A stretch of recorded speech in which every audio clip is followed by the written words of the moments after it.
AITA for telling my wife she needs to be accountable for her actions?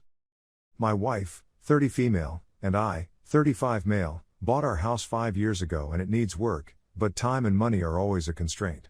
Right now, my wife is not working while she goes back to school and I'm working second shift as the sole earner. Since my wife is home more than me, she has been handling most of the work that's been done around the house, including dealing with contractors. She comes from a family of DIYers who tend to shoot from the hip with projects, while I prefer to have a plan in place before we do any work. And the most recent projects that she spearheaded have been, in my opinion, subpar. Some examples: our privacy fence gate doesn't close right and she hasn't gotten the contractor to come to fix it for months. The internet line wasn't buried deeply enough by the contractors, and I think she should have sent them away when they didn't have the right equipment. She decided, without my input, to use a cleanser on our house before restaining it, and the cleanser left streaks in the wood that cannot be covered by the stain.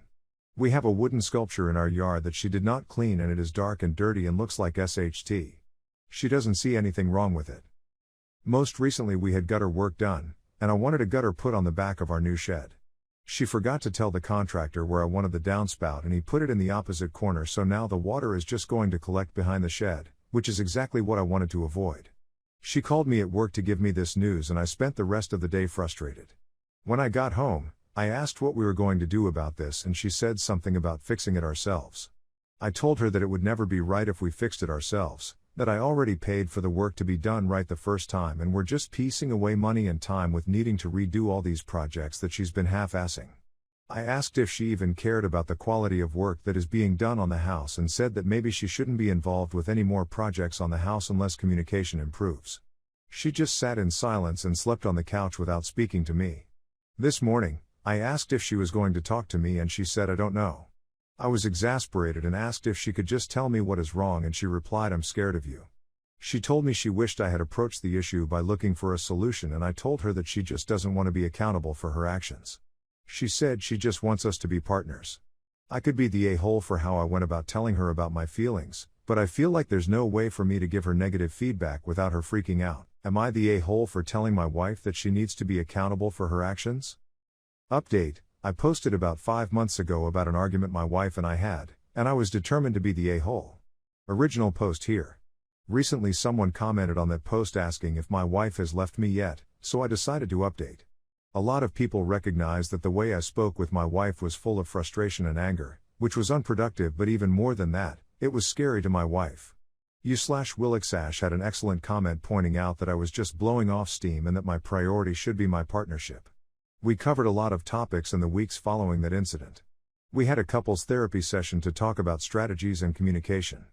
I saw one of my coworkers react in anger and frustration instead of taking the time to become calm, and realized from the outside looking in just how unproductive his behavior was. And then my wife showed me a section of one of our self-help books. It's called The 5 Personality Patterns and my therapist had recommended it to me a while back. We had been reading it together, my wife and I, but then we got busy and we stopped. She picked it back up after our fight and read about the leaving pattern. She underlined a bunch of sections and read them to me. And I finally understood.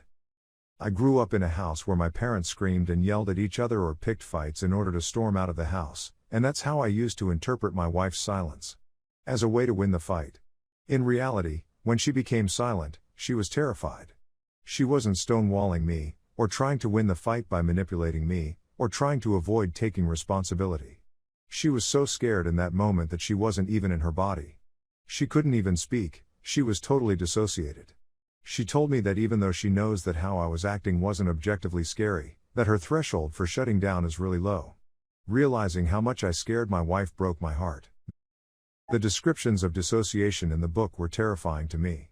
My wife is the sweetest person, I love her so much and I never want her to experience what she experienced that day ever again.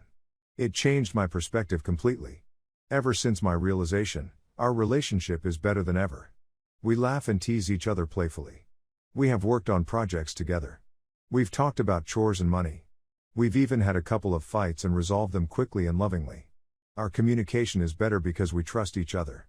My wife told me that she has never felt safer or more loved now. I won't say I'm glad the fight happened, but what I realized because of it has been a turning point in our marriage for the better. Story 2.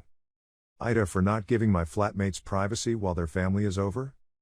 Throwaway account because I have friends on Reddit.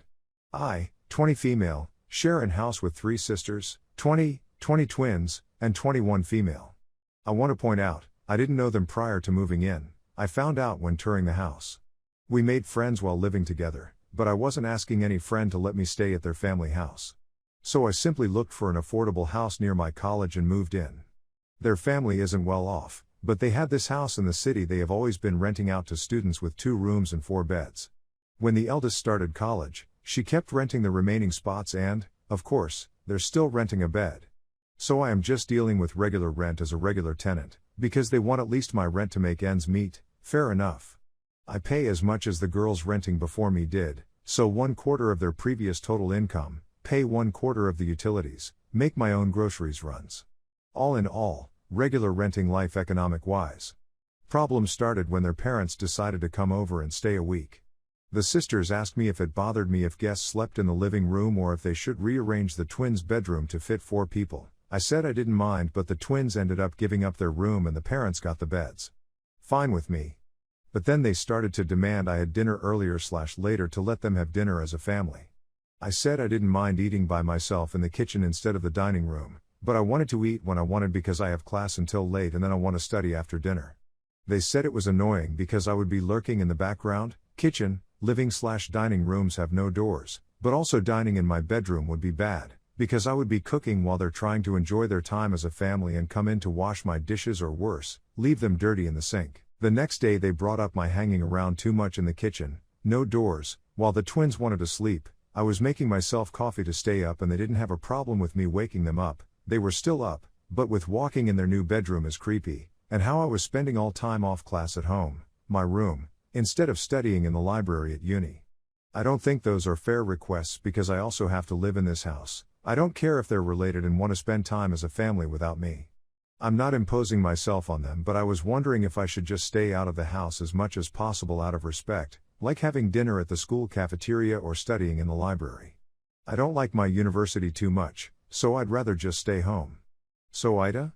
It's been 3 days already and this is wearing me down. Also sorry for the bad English. Edit, because I don't think it was clear. The house is their family's. I assume parents or uncles because it was to be their grandparents' house before they passed. They're not tenants, only I am.